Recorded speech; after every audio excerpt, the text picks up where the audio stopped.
Assalamualaikum warahmatullahi wabarakatuh, teman-teman operator BOS semuanya. Alhamdulillah kita bisa ketemu lagi dengan saya di channel yang masih sama. Dalam kesempatan kali ini saya akan sedikit mereview tentang kemudahan-kemudahan yang ditawarkan oleh aplikasi pembukuan BOS yang saya buat ini. Jadi di sini saya hanya khusus akan membahas beberapa kemudahan-kemudahan yang ada di aplikasi. Jadi langsung saja untuk mempersingkat waktu.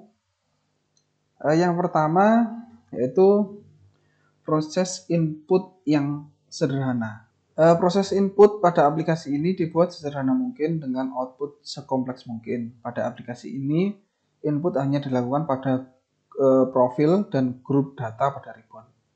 Grup input data ya, grup input data pada ribbon dan profil ini. Nah, selain itu teman-teman tidak perlu melakukan input apapun. Jadi input hanya dilakukan di sini. Untuk profil saya rasa sudah jelas untuk inputnya ada di sini. Selanjutnya untuk data awal ini secara umum berisi data yang berisi saldo awal tahun atau saldo awal ketika teman-teman menggunakan aplikasi ini. Jadi seperti ini isinya. Ini adalah berisi saldo awal. Ditambah juga ada isi di sini tanggal rasa sudah jelas ya.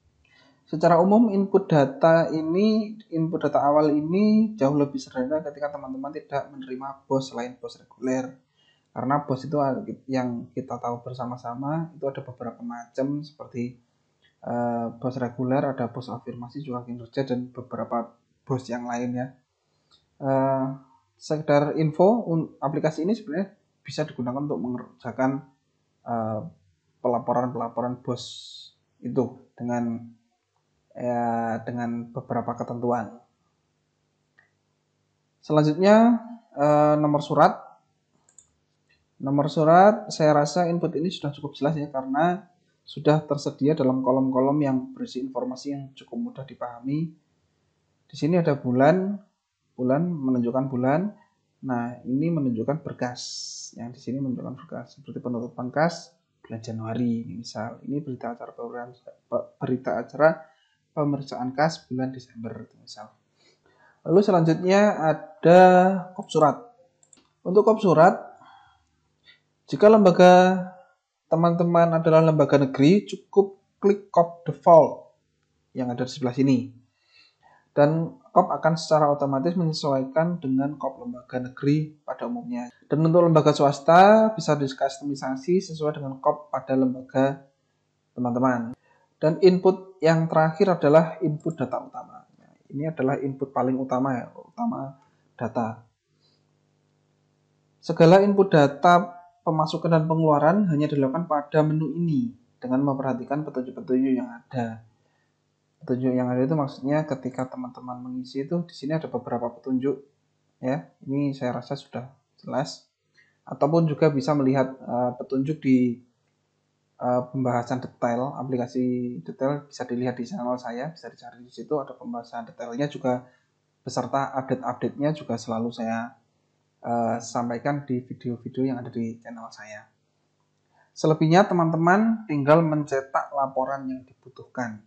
Hanya ini saja yang perlu di input datanya. Jadi saya ulangi lagi. Untuk input data hanya dilakukan di profil. Ini hanya sekali. Jika tidak ada perubahan juga tidak usah diisi. Ya. Jadi nama-nama ini tidak perlu dirubah jika tidak ada perubahan. Selanjutnya hanya dilakukan pada input data ini. Selebihnya tidak ada input yang perlu dilakukan. Tinggal cetak saja. Selanjutnya kelebihan yang kedua yaitu output aplikasi ini cukup kompleks. Sesuai dengan apa yang sudah saya sampaikan tadi, aplikasi ini dibuat dengan prinsip input semudah mungkin dan output sekompleks mungkin. Untuk outputnya bisa dilihat pada menu home. Di antaranya, ini menu home ya. Di menu home-nya ada di sini. Diklik saja, ini halaman home. Nah, inputnya ada di sini, outputnya ada di sini. Nah, ini adalah output dari aplikasi. Saya rasa cukup kompleks ini untuk untuk outputnya ya. Dan sekedar informasi, semua output yang ada di sini tidak semuanya dicetak. Kadang-kadang ada yang nggak diminta dari dinas pendidikan, ya teman-teman nggak usah nyetak, nggak apa-apa. Cukup dicetak yang diperlukan saja. Selanjutnya, kemudian yang ketiga adalah proses cetak yang cukup simpel. Ya, ini contohnya. Jadi pada aplikasi ini proses cetak berkas dibuat sesimpel mungkin atau sesederhana mungkin. Pada umumnya file yang dikerjakan pada Excel, proses pencetakannya itu cukup rumit dan perlu keahlian di atas rata-rata ya. Seperti menata kertasnya, menata marginnya, menata print areanya dan lain-lain, itu pada umumnya lebih sulit daripada pengerjaan menggunakan Word. Karena teman-teman banyak yang kesusahan, makanya saya salah satu kemudahan yang ada di aplikasi ini yaitu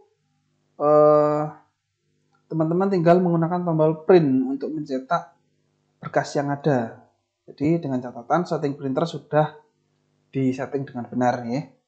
Seperti contohnya ini, teman-teman mau mencetak buku kas umum, misal kas umum yang mencetak, ya tinggal klik ini saja, pilih bulan Januari, oke, lalu cetak, klik cetak, lalu dan seterusnya, pilih bulan Februari dan cetak.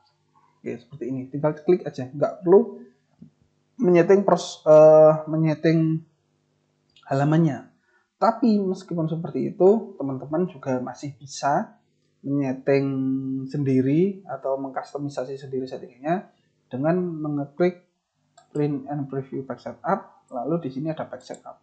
Oke, nah di sini teman-teman bisa mengatur margin, header, footer, lalu halamannya, bisa menyeting ini persentasenya seberapa besar, portrait atau landscape menggunakan kertas apa, teman-teman bisa sendiri. Tapi saya di sini juga sudah menyediakan, sudah disetting secara default untuk disesuaikan dengan settingan yang standar. Jadi teman-teman tinggal cetak, sudah bisa. Selanjutnya yang keempat adalah aplikasi ini dilengkapi dengan fitur keamanan yang dengan menggunakan username dan password untuk login. Jadi untuk teman-teman pengguna aplikasi ini tidak perlu khawatir datanya dirubah oleh sembarangan orang ya. Karena untuk mengakses data yang telah dikerjakan pada aplikasi ini membutuhkan akun yang ditanamkan di sini. Teman-teman juga dapat menentukan sendiri username dan password yang digunakan untuk login. Jadi nanti teman-teman untuk ketika membuka aplikasi ini nanti akan muncul seperti ini. Ketika pertama membuka, lalu teman-teman silakan login user dan masukkan username dan password yang sudah ditentukan. Seperti itu. Jadi tanpa username dan password ini teman-teman nggak bisa mengakses data yang ada di aplikasi ini. Nah, untuk teman-teman juga bisa dengan secara mandiri bisa mengganti username dan passwordnya dengan cara fitur ganti akun ini. Nah, untuk lebih detailnya bisa dilihat di pembahasan detail yang ada di video yang ada di channel saya. Silahkan diperiksa lagi.